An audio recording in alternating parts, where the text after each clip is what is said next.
এখন যদি আমার মরণ হয়ে যায়, মালাকুল মউত যদি হাজির হয়, আহারে আমার সন্তান ডানে বামে বসে কাঁদতে থাকবে। কেউ বাবা বাবা বলে কাঁদবি,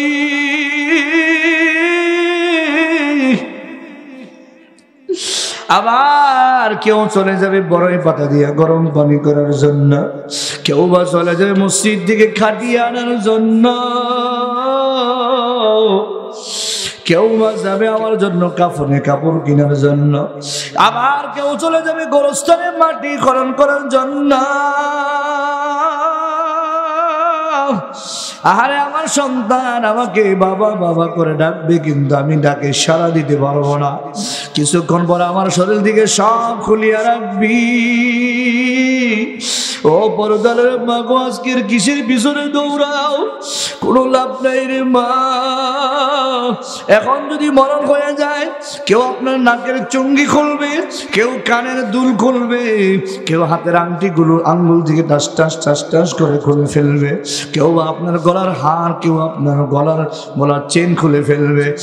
قال رسول الله صلى الله عليه وسلم من تواضع لله فقد رفعه الله। নবীজি বলেন, যে ব্যক্তি আল্লাহর জন্য বিনয় হয়, রাফাআহুল্লাহ, আল্লাহ তার মর্যাদা বাড়ায়া দেয়। আল্লাহর জন্য বিনয় হইলে মর্যাদা বাড়ায়া দেয় কে? এই জন্য যত বেশি নিজেকে বিনয় বানানো যায়। আল্লাহ তাআলা ইসরা ঘটনার ভিতরে বলেন বিআবদি গোলাম। কারণ কি জানো? আল্লাহর কাছে যত রকমের দুনিয়াতে উপাধি থাকুক না কেন, সবচেয়ে বড় শ্রেষ্ঠ উপাধি হলো গোলাম। খতিব একটা উপাধি, শাইখুল হাদিস একটা উপাধি, বক্তা একটা উপাধি, ইঞ্জিনিয়ার, ব্যারিস্টার, এমপি, মন্ত্রী, প্রধানমন্ত্রী, এগুলো সব হলো উপাধি।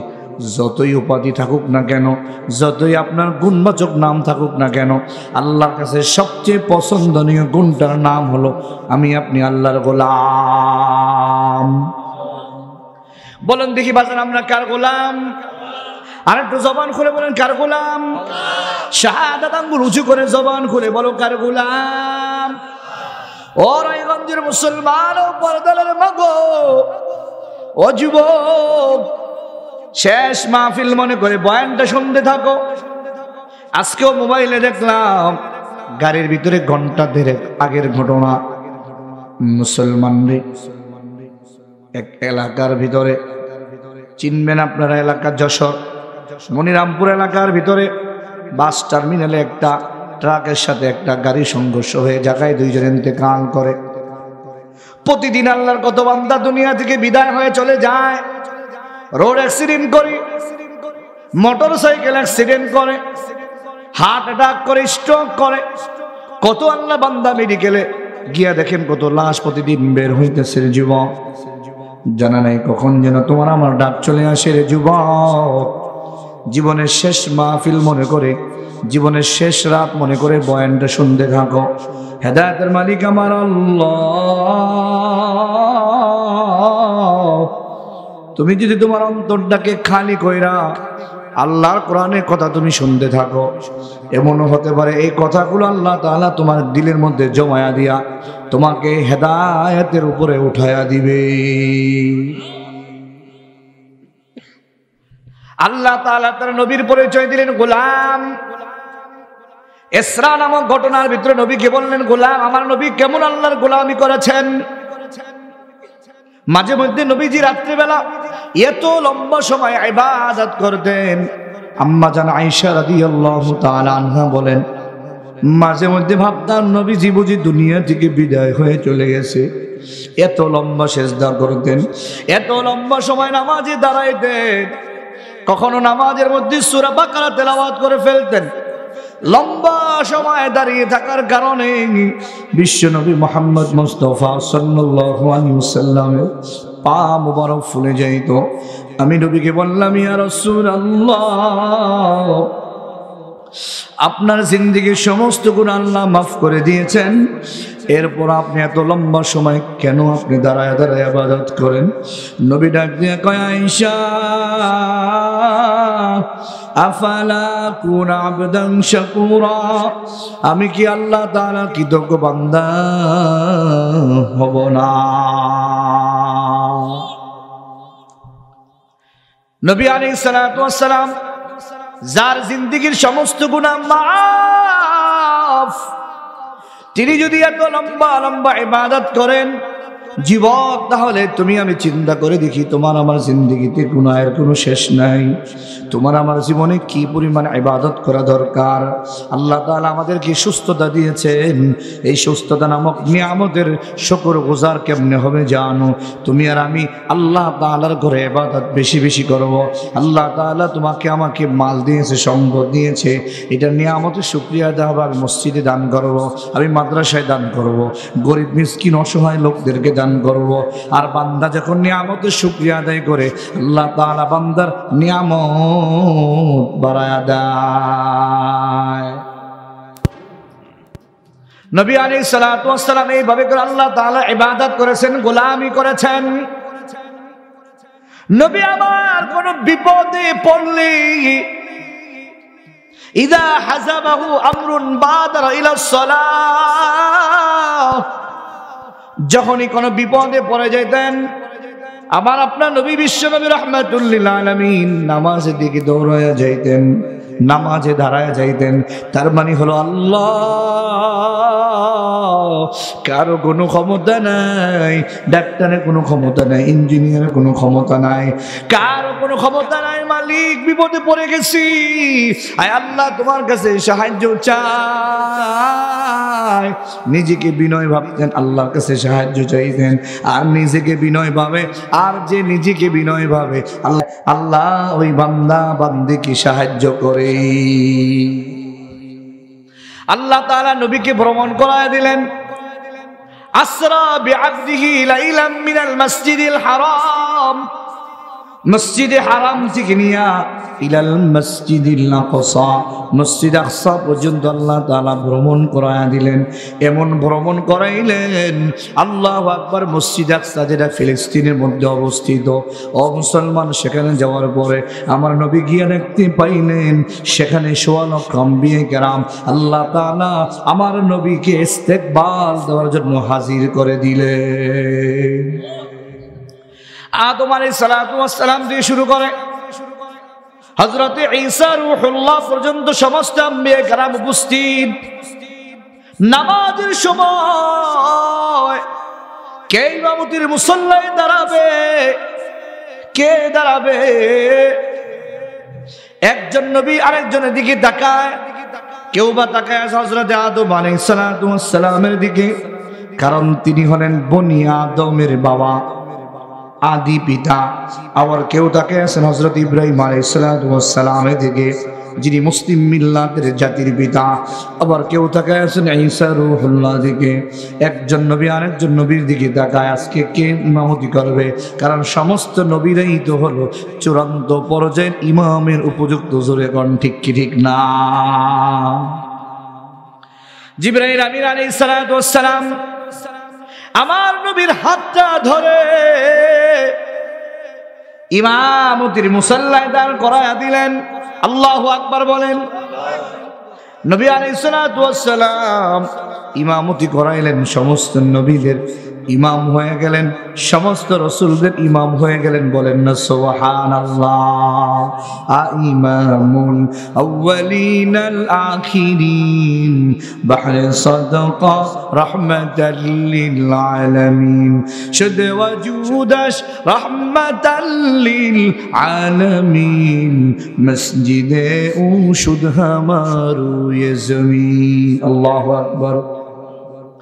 নবী আলাইহিস সালাতু ওয়াস সালামের ইমামতি করার পর জিবরাইল আমিন আলাইহিস সালাতু ওয়াস সালাম আমার নবীর সামনে দুটো পেয়ালা পেশ করলেন।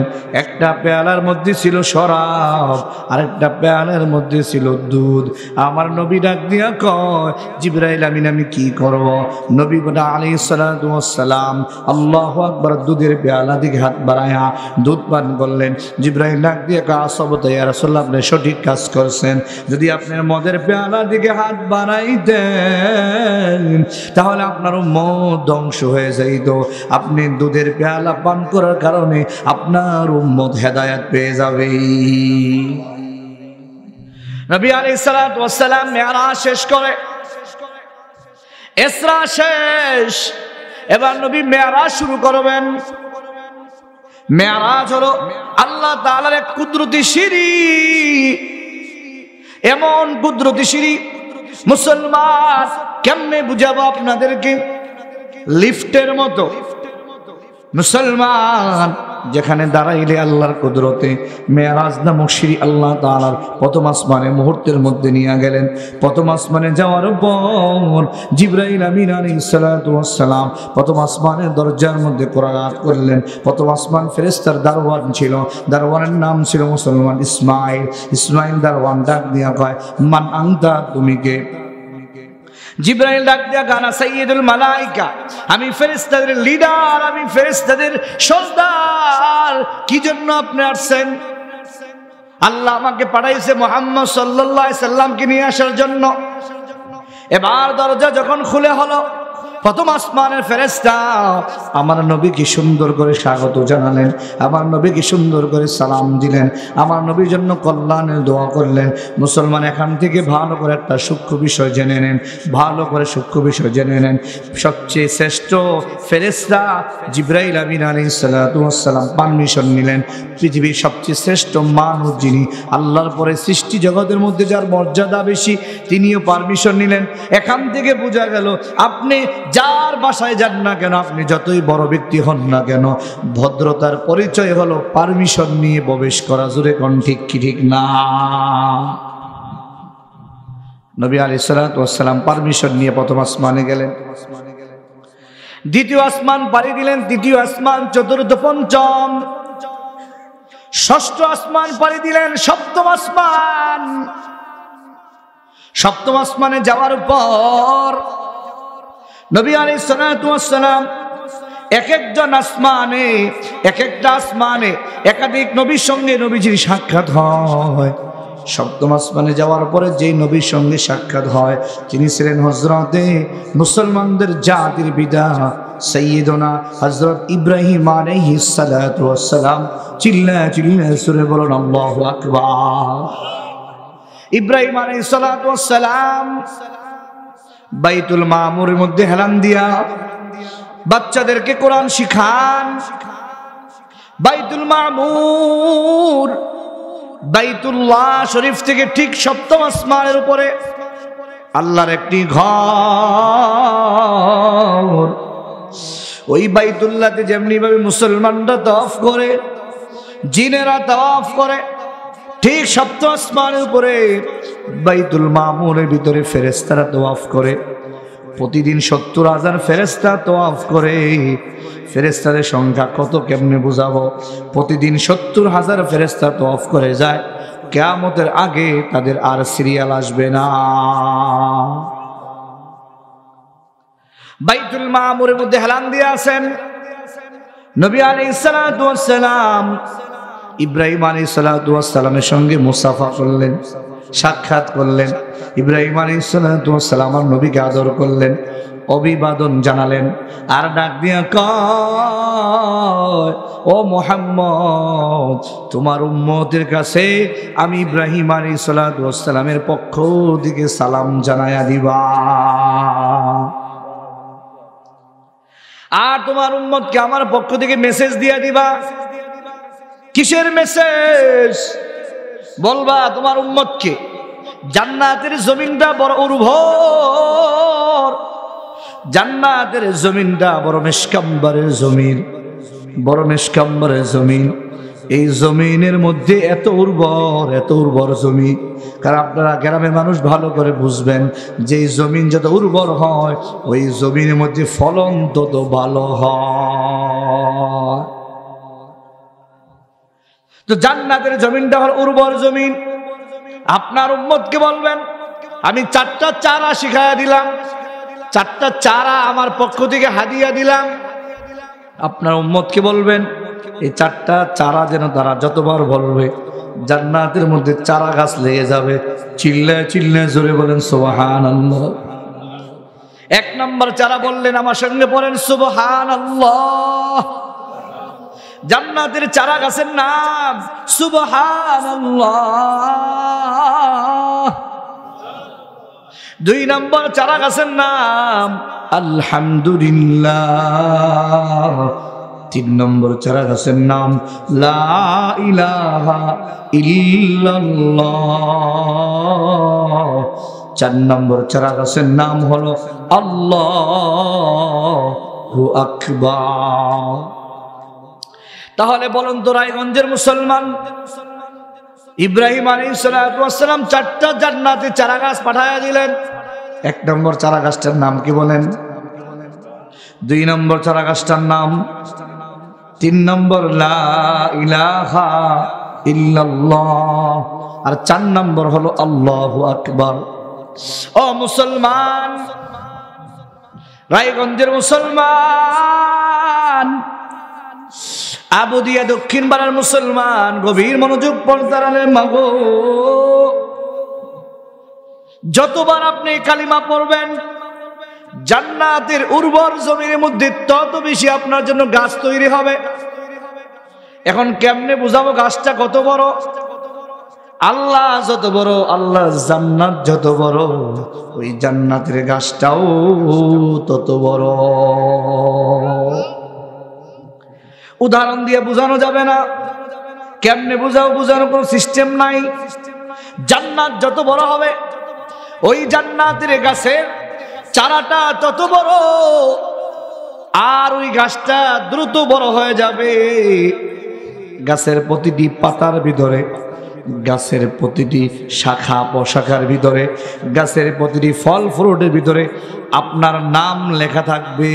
প্রতিটি পাতা, প্রতিটি শাখা প্রশাখা, ফল ফ্রুট আপনার জন্য আল্লাহর কাছে দোয়া করতে থাকবে। বলেন সুবহানাল্লাহ। কি দোয়া করবে জানেন? 3টা দোয়া করবে। আল্লাহুম্মা গফির লাহু, আয় আল্লাহ আপনি তাকে মাফ করে দেন। আল্লাহুম্মা আরহামহু, আয় আল্লাহ আপনি তার প্রতি দয়া করেন। আল্লাহুম্মা রযুকহু, আয় আল্লাহ আপনি তাকে রিজিক দান করেন। মুসলমান, এর চাইতে আমাদের চাওয়া পাওয়ার কিছুই হতে পারে না। এই জন্য বেশি থেকে বেশি আমরা এই তাসবিহ পড়তে নিয়ত আছে না নাই? আরেকটু জোরে বলেন, নিয়ত আছে না নাই? আজকে আমাদের কাছে নেকির কোনো মূল্য নাই। কথা কোন ঠিক কিনা? টাকার মূল্য আছে। এর কারণ কি? নেকির মূল্যটা আমরা বুঝি না। বুঝলে যারা বুঝেছেন তারা ঠিকই আবার দুনিয়াকে লাথি মারছে, আখিরাতকে আঁকড়ে ধরছেন। ঠিক কিনা? যেমন আমি একটা উদাহরণ দিই আপনাদেরকে। বাংলাদেশের টাকার, বাংলাদেশের মুদ্রার নাম কি? টাকা। কথা কন। ভারতের মুদ্রার নাম কি? রুপি। মালয়েশিয়ার মুদ্রার নাম কি? রিঙ্গিত। কথা কন। আচ্ছা, পৃথিবীর সমস্ত মুদ্রার মান কি সমান না কম বেশি আছে? বাংলাদেশের মুদ্রার মানের চাইতে হিন্দুস্তানের মুদ্রার মান একটু বেশি। আবার হিন্দুস্তানের মুদ্রার মানের চাইতে মালয়েশিয়ার মুদ্রার মান আরেকটু বেশি। মালয়েশিয়ার মুদ্রার মানের চাইতে ইউরোপ আমেরিকার মুদ্রার মান, ডলারের দাম আরো বেশি। কথা বুঝতেছেন আপনারা? ইউরোপ আমেরিকার ডলারের মানের চাইতে কুয়েতের দিনারের মান আরো বেশি। কথা বুঝতেছেন? আচ্ছা, এই যে বিভিন্ন দেশের টাকার মুদ্রার মান কম বেশি হয়, এর একটা কারণ আছে না নাই? ইচ্ছা করলে কি বাংলাদেশের টাকার মান আপনি অনেক বাড়াতে পারবেন? পারবেন। কারণ কি? যে দেশের রিজার্ভ ফান্ড যত বেশি, ওই দেশের মুদ্রার মান তত বেশি। এবার আমি আপনাদের কাছে জানতে চাই, আল্লাহর রিজার্ভ ফান্ড কম না বেশি? আস্তে আস্তে কর, একটু জোরে বলেন। কত বেশি? উদাহরণ দিয়ে বুঝাই। কত বেশি উদাহরণ দিয়ে বুঝাই। সমুদ্র নাম শুনছেন? দেখছেন? অনেকে দেখেননি। সমুদ্র এমন বাংলাদেশেও আছে না নাই? চট্টগ্রাম গেলে আপনি দেখতে পারবেন। কি বলেন? কক্সবাজার, আবার যদি হজ করে থাকেন আরব সাগরে গিয়ে দেখেন, দেখতে পাবেন। সমুদ্র বিশাল, আটলান্টিক মহাসাগর, মহাসাগরের মধ্যে যেটা সুই চুবান, ওই সুয়ের মাথায় কতটুকু পানি লাগবে? 1 ফোঁটা না সামান্য? নবী আলাইহিস সালাতু ওয়াস সালাম বলেন, সমুদ্রের ভিতরে সুই চিবানো দ্বারা যতটুকু পানি কমবে, আল্লাহ তাআলা যদি সমস্ত বনি আদমের চাহিদা আল্লাহ পুরা করে দেয়, সমস্ত জিনদের চাহিদা যদি আল্লাহ পুরা করেও দেয়, আর চাহিদা কেমন আপনারা তো ভালো করে জানেন। রায়গঞ্জের একজনে 5 তলা বিল্ডিং কয় আরেকটা লাগবে, কথা বলেন। সিরাজগঞ্জ জেলা শহরে তার 2টা বিল্ডিং কয় আরেকটা লাগবে। চাহিদা পুরা হবার জায়গা না, এরপরেও ধরে নিলাম আল্লাহ যদি সমস্ত বনি আদমের চাহিদা পুরা করেও দেয়, আল্লাহ তাআলা যদি মুসলমান গোটা জিন জাতির চাহিদা আল্লাহ পুরা করে দেয়, সমস্ত জিন জাতির মানুষের চাহিদা পুরা করে দিলেও আল্লাহর খাজানা থেকে ততটুকুন কমবে না যতটুকুন সমুদ্র থেকে সুই উঠানো দ্বারা যতটুকুন পানি কমেছে। ও মুসলমান, কেউ যদি একবার পড়ে সুবহানাল্লাহ, কোরআনে কারীমের এক একটা অক্ষর কেউ যদি পড়ে, তার আমলনামায় কমপক্ষে 10টা নেকি দেওয়া হয়। জোরে কর না মারহাবা, আর একটু জোরে বলেন না মারহাবা। মুসলমান, আজকে আমরা কোরআনকে মূল্যায়ন করি না, কোরআনকে অনেকে মহাব্বত করে না, কোরআনকে ভালোবাসে না। হুজুর ভালো তো বাসি, এই ভালোবাসার কি মূল্য যে তুমি নিজেই কোরআন পড়তে পারো না? কোরআনকে ভালোবাসা তখনই প্রমাণ হবে যখনই আপনি মুসলমান কোরআনকে ভালোবাসবেন, কোরআন পড়বেন, কোরআন অনুযায়ী নিজের জীবন গড়বেন, তখনই বোঝা যাবে আপনি কোরআন ভালোবাসেন। কথা কোন ঠিক কি ঠিক না? ওলামায়ে কেরাম লেখেন, কোরআন পড়তে 5টা অঙ্গের প্রয়োজন হয়। কয়টা অঙ্গের? জোরে বলেন। 1 নম্বর জবান, জবান দিয়ে বান্দা তুমি কোরআন পড়বা। 2 নম্বর চক্ষু লাগবে, কারণ চক্ষু দিয়ে তুমি কোরআন দেখবা। 3 নম্বর হাতের আঙ্গুল লাগবে, আঙ্গুল দিয়ে ধইরা ধইরা তুমি কোরআন পড়বা। 4 নম্বরে কান লাগবে, কারণ তুমি কোরআন পড়তেছো আর তুমি কান দিয়ে শুনতেছো। আর 5 নম্বরে তোমার ব্রেন লাগবে, কারণ ব্রেন ছাড়া কোরআন পড়া যায় না। ওলামায়ে কেরাম বলেন 5টা অঙ্গ যেহেতু কোরআন পড়তে প্রয়োজন হয়, কোন বান্দা যদি কোরআনের এক একটা অক্ষর পড়ে, আল্লাহ তাআলা তার আমলনামায় 50টা নেকি আল্লাহ লেখা দিবে। এক একটা নেকির মূল্য কত? আল্লাহর খাজানা যেরকম কোনো অভাব নাই, আল্লাহ রিজার্ভ ফান্ডের যেমন কোনো অভাব নাই। এই জন্য দুনিয়ার একটা মুসলমান আল্লাহর এক একটা নেকি, দুনিয়ার নেক আমলের এক একটা নেকি যদি এক পাল্লা রাখেন, আর দুনিয়ার সমস্ত সয় সম্পদ যদি আরেক পাল্লা রাখেন, তাহলে ওই একটা নেকির পাল্লাই বাড়ি হয়ে যাবে। মুসলমান এই জন্য গভীর মনোযোগ দিয়ে শোনেন, কোরআন পড়তে রাজি আছি না নাই? কোরআনকে মহাব্বত করতে রাজি আছি না নাই? কারা কারা রাজি? 2 হাত তুলে আল্লাহকে দেখান। আল্লাহু আকবার জোরে বলে। মুসলমানদের দিলটা নরম করে দেন, একেবারে দিল নরম। নবী আলাইহিস সালাতু ওয়াস সালাম আল্লাহর সঙ্গে ইব্রাহিম আলাইহিস সালাতু ওয়াস সালামের সঙ্গে কথা বলে 4টা জান্নাতি চারা লাগায় দিয়েছেন। মনোযোগ দিয়া বয়ান শুনেন, বাসায় গিয়ে এগুলো নিয়ে যাবেন। আর একটা হাদিস, ছোট্টটা হাদিস শোনায় দেই। আমার নবী ডাক দিয়া কয়, মান সাব্বাহাস মিয়াতা বাররা ফিস সাবাহি ওয়াল মাসাই, যে ব্যক্তি সকালবেলা 100 বার সুবহানাল্লাহ পড়বে আর বিকালবেলা 100 বার সুবহানাল্লাহ পড়বে, কানা কামান হাজ্জা মিয়াতা হাজ্জাতিন, সেই ব্যক্তি ওই ব্যক্তির মতো হয়ে গেল যে ব্যক্তি 100 বার হজ করেছে। আল্লাহু আকবার জোরে বলে। আচ্ছা বলুন তো, 100 বার হজ করা কত কঠিন? কমপক্ষে 5 লক্ষ টাকা লাগে বর্তমানে হজ করতে, কমপক্ষে ঊর্ধ্বে বেশি লাগবে মুসলমান। কিন্তু যদি আপনি সকালবেলা 100 বার পড়েন সুবহানাল্লাহ, বলেন না সুবহানাল্লাহ, আর বিকালবেলা 100 বার সুবহানাল্লাহ, আপনার আমলনামা 100 বার হজের সওয়াব হবে। আরেক হাদিসে নবী বলেন, যে ব্যক্তি সকালবেলা অথবা যে কোনো সময় 100 বার পড়বে সুবহানাল্লাহি ওয়া বিহামদিহি, পড়ো না সুবহানাল্লাহি ওয়া বিহামদিহি, পড়েন সুবহানাল্লাহি ওয়া বিহামদিহি, পড়বে, তার গুনাহ আল্লাহ মাফ করে দিবে। ওয়ালাউ কানা মিসলা জাবাদিল বাহরি, যদিও তার গুনাহ সমুদ্রের ফেনা পরিমাণ হয়, এই 100 বার সুবহানাল্লাহি ওয়া বিহামদিহি বলতে 5 মিনিটও সময় লাগবে না। আল্লাহ তাআলা আপনার জিন্দেগীর সমস্ত গুনাহ মাফ করে দিবে। মুসলমান গভীর মনোযোগ দেন, আমার নবী চলে গেলেন আল্লাহ তাআলার সঙ্গে সাক্ষাৎ। আল্লাহর সঙ্গে সাক্ষাৎ করার পর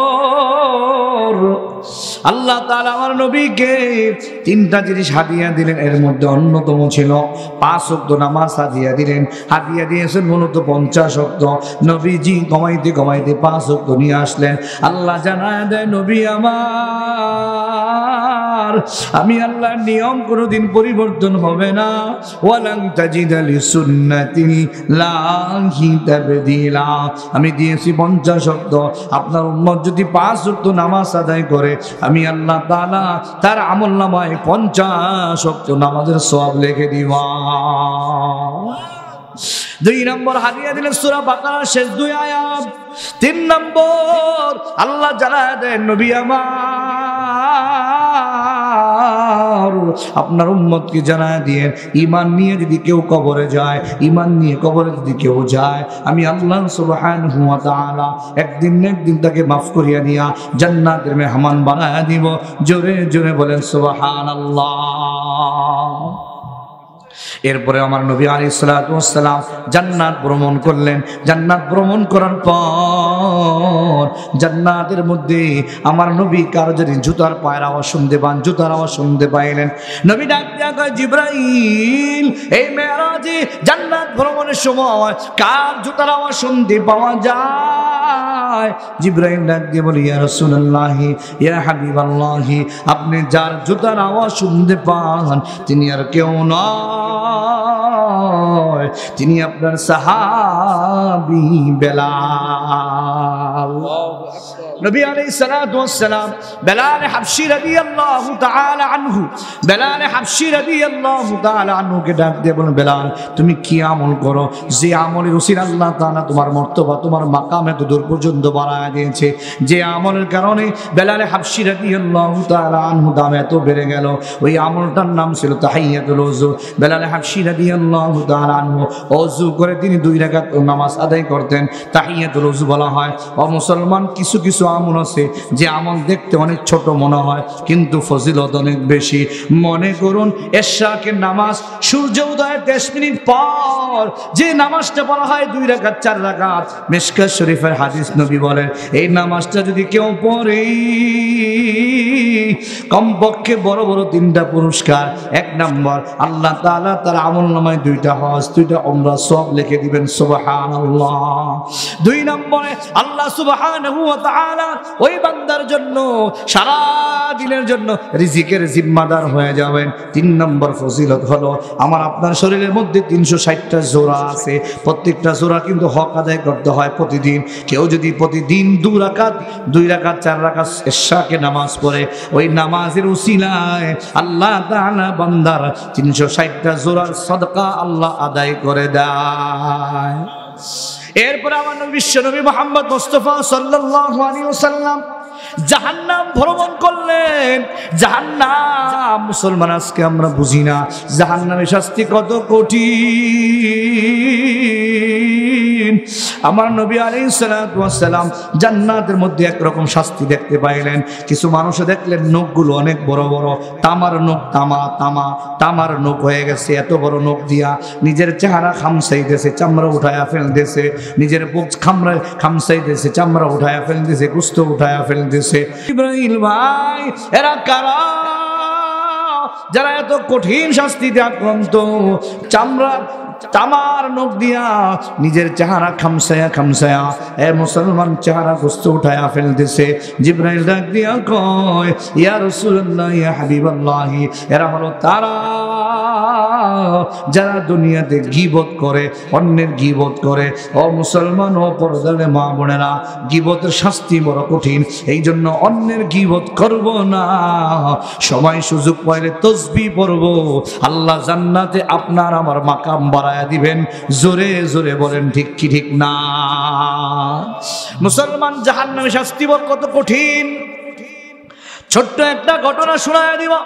আমার বয়ানে আমি শেষ দিকে চলে যাইতেছি, গভীর মনোযোগ দেন। হাকিমুল উম্মত আশরাফ আলী নওয়ারাল্লাহু বারাকাতুহু লেখেন, কিতাবের মধ্যে একটা চমৎকার ঘটনা লিখেছেন। হাকিমুল উম্মত আশরাফ আলী নওয়ারাল্লাহু বারাকাতুহু বলেন, একজন ধনী আল্লাহর বান্দা প্রতিদিন একজন ভিক্ষুককে 100 করে টাকা দান করত। প্রতিদিন 100 করে টাকা দান করে। হঠাৎ ভিক্ষুক একদিন, 2 দিন, 3 দিন, 4 দিন, 5 দিন হয়ে যায়, ভিক্ষুকের ধনী মানুষের বাড়িতে হাজির হয় না। ভিক্ষুক চিন্তা করলো কি ব্যাপার। ভিক্ষুক চিন্তায় পড়ে গেল, আমি ধনী মানুষের বাড়িতে যাই না, সে বুঝে আমার জন্য বড় টেনশনে আছে, আমি তো অসুস্থ, আমি কেমনে যাব? আর ধনী মানুষ প্রতিদিন তাকে 100 করে টাকা দান করতো, কিন্তু ভিক্ষুক 5 দিন আসে না। চিন্তা করলো ভিক্ষুকের একটু খোঁজখবর নেওয়া দরকার। ভিক্ষুকের তালাশ করতে করতে তার বাড়িতে যায়। তার বাড়িতে যাওয়ার পরে দেখে ভিক্ষুক এমন অসুস্থ, বিছনা থেকে দাঁড়াতে পারে না, এমন কঠিন রোগে আক্রান্ত। মুসলমান আল্লাহ বান্দা ধনী মানুষ ভিক্ষুকের সেবা শুশ্রূষা করলেন, ভিক্ষুকের খেদমত করলেন, ভিক্ষুকের জন্য 500 টাকা হাদিয়া নিয়ে গেলেন আর বললেন, বাবারে তুমি এই টাকা দিয়ে চিকিৎসা করবা। এবার আল্লাহ বান্দা যখন রওনা হয়, বিদায় নেওয়া যাওয়ার সময় ভিক্ষুক ধনী আল্লাহ বান্দার হাতটা ধরিয়া ডাক দিয়া কয়, ভাইজান, আমার দুনিয়াতে মা নাই, আমার দুনিয়াতে বাবা নাই, আমার দুনিয়াতে বিবি নাই, আমার সন্তান নাই, ভাই নাই, কেউ নাই। ও আল্লাহ বান্দা, আপনি আমার আপনজন, যদি শুনতে পান আমার ইন্তেকাল হয়ে গেছে, একটু কষ্ট করে আপনি আমার বাড়িতে আসবেন, আমাকে গোসল করাইবেন, 3টা কাপড় দিয়া প্যাকেট বানাইয়া আপনি আমাকে কাফনের ব্যবস্থা করবেন, আপনি আমার জন্য জানাজার ব্যবস্থা করবেন, আর আপনি আমার কবরে নামবেন, যেহেতু আপনি আমার আপনজন। ধনী আল্লাহ বান্দা বিদায় হয়ে যায়। ও রায়গঞ্জের মুসলমান, ছোট্ট একটা আমল শিখায়া দেই। এই আমলটা করতে আপনার 2 থেকে 3 মিনিট সময় লাগবে। 24 ঘন্টার মধ্যে 3 ঘন্টাও চাইলাম না, 15 মিনিটও চাইলাম না, মাত্র 3টা মিনিট সময়। যদি আপনার 24 ঘন্টা সময় থেকে বের করতে পারেন, তাহলে আপনার মনটা শুধু নেক আমল করতে মনে চাইবে, গুনার দিকে মন ধাবিত হবে না, গুনাহ করতে মন চাইবে না। ও মুসলমান, জবানটা খুলে বলেন, আমলটা বলবো কি বলবো না? আর একটু জোরে বলেন, বলবো কি বলবো না? ও আবুদিয়া দক্ষিণ পাড়া মুসলমান, এ পরদরের মাগো, প্রতিদিন মাত্র 2 থেকে 3 মিনিট সময়, ঘরে হোক বা মসজিদে হোক, যেখানে হোক না কেন, সুন্দর করে অজুর হালতে, নামাজের সুরতে বা যেমনে বসলে আপনার সুবিধা হয়, যেমনে বসলে আপনি স্বস্তি পান, ওইভাবে বসিয়া চোখটা বন্ধ করিয়া, চোখ দয় বন্ধ করিয়া মাথাটা নিচু করে একটু মুরাকাবা করবেন, ধ্যান করবেন, আর বলবেন, মনে মনে ভাববেন, এখন যদি আমার মরণ হয়ে যায়, মালাকুল মউত যদি হাজির হয়, আহারে আমার সন্তান ডানে বামে বসে কাঁদতে থাকবে, কেউ বাবা বাবা বলে কাঁদবি,